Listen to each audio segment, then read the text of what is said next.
Coming up on UT 10 News, a deadly school shooting in Parkland, Florida. A look at safety in our local schools.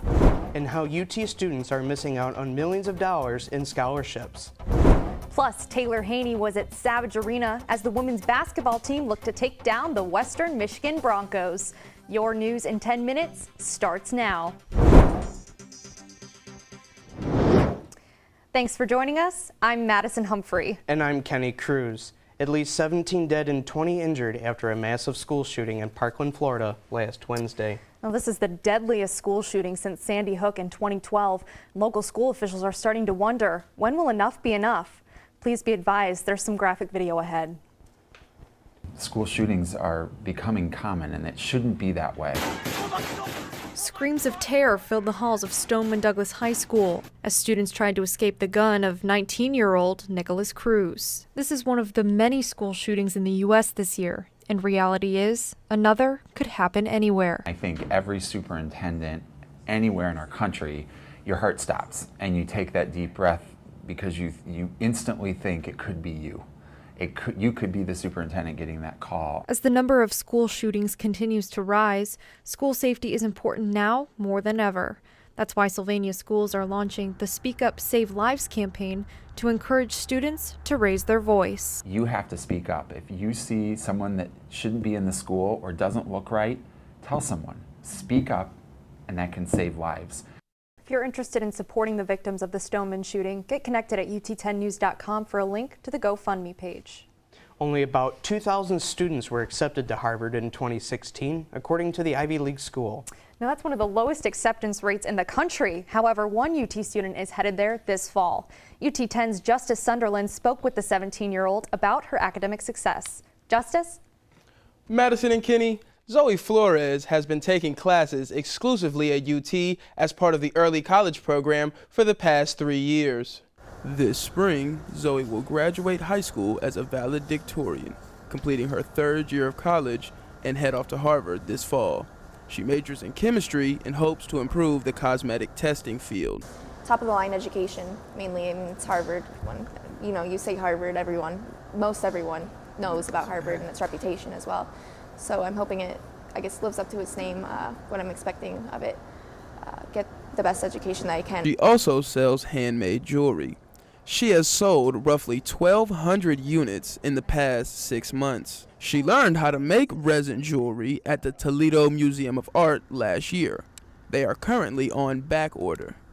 Flores has a 4.7 high school grade point average and a 4.0 here at UT. Madison and Kenny, back to you. Rocket student athletes made history last semester for the best combined GPA in school history. Athletes took care of business on and off the field by recording the highest combined grade point average ever during the fall semester. There were 38 student athletes who made the president's list with a perfect 4.0. And I give credit to, obviously, our student athletes for one. Our coaches are recruiting the right type of student athlete that can compete not only in the fields and on the courts, but in the classroom. 13 of UT's varsity teams had at least a 3.0 combined GPA. And more than $4 million worth of donor scholarships are available to UT students annually. Yet only 10% of them applied for these scholarships last year. Many students believe they need to file a financial aid application in order to apply, when in fact they do not. So students who might not be eligible for a Pell Grant could still be eligible for a need-based scholarship with us. And I think a lot of students don't realize that. The deadline for scholarship applications is March 15th. Students can find applications for these scholarships at ut10news.com. The 22nd floor of Toledo's Government Center is getting busy with the State of the City address only 2 days away. The mayor's director of communications says the University of Toledo could hear some good news during this address. The mayor will be talking about some of the partnerships that we're expanding with UT. Right now, they are deep in the negotiations of that, and I think that the public will be happy to see that the city and UT are working more closely together. The mayor will be giving his State of the City address at 6 at the Ohio Theater on LaGrange Street this Thursday. UT's College of Engineering is hosting several events to show appreciation for National Engineers Week. The festivities began Sunday with hopes of inspiring students from around the area about the roles of engineering. This year marks the 67th National Engineers Week, and UT has been observing this since the late 1980s to express the importance of teaching kids at younger ages about all engineering fields. They're our future. We need to generate excitement, let the students know what the opportunities in engineering are. Nearly 20 engineering organizations were on hand and active with those who attended.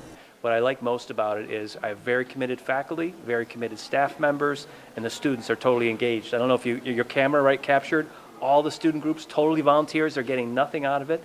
They showed up today because they're excited about engineering, they're excited about learning, they're excited about helping others people learn, and that's what UT is all about, and the College of Engineering in particular.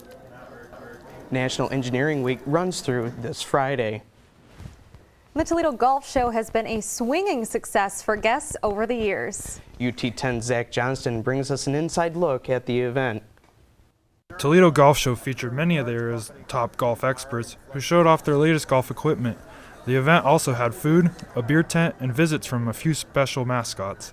The show was held at Sylvania Tam O'Shanter last Saturday and had a large turnout of guests interested in purchasing golf equipment. I love the people in Toledo, and Toledo is a golf mecca of the country. We've sold tens of thousands of golf balls at the Toledo Golf Show. The Toledo Golf Show was a 3-day event that kicked off the golf season for Northwest Ohio and Southeastern Michigan. It showcases the latest cutting-edge golf equipment as well as a golf simulator. Between last evening and today, we've seen quite a few of the golfers in the Toledo area. The golf show proved to be a great way to explore the possibilities with experts who know and love the sport. This marks the 10th annual Toledo Golf Show, where more than 70 vendors attended the event. I'm Zach Johnston for UT 10 News. Thanks, Zach. UT's Health Science campus is hosting its 13th annual Artist Showcase. 30 health science students, faculty, and staff have their art on display this spring. The showcase opened to the public last Friday with a lecture by Allie Terry Fritsch, an associate professor of art history at BGSU. The showcase will be on display at Mulford Library through April 2nd. Student organization National Heritage is holding tryouts for its second annual hair show coming up in April. The tryouts in the Student Union last Thursday brought models, makeup artists, and hairstylists to compete for a chance to advance to the show in 2 months. This year's theme is based around the Black Circus. So we'll be just showcasing different circus aspects and themes, incorporating it into Black culture. If you're interested in being part of the main event in April, we have more information posted at ut10news.com.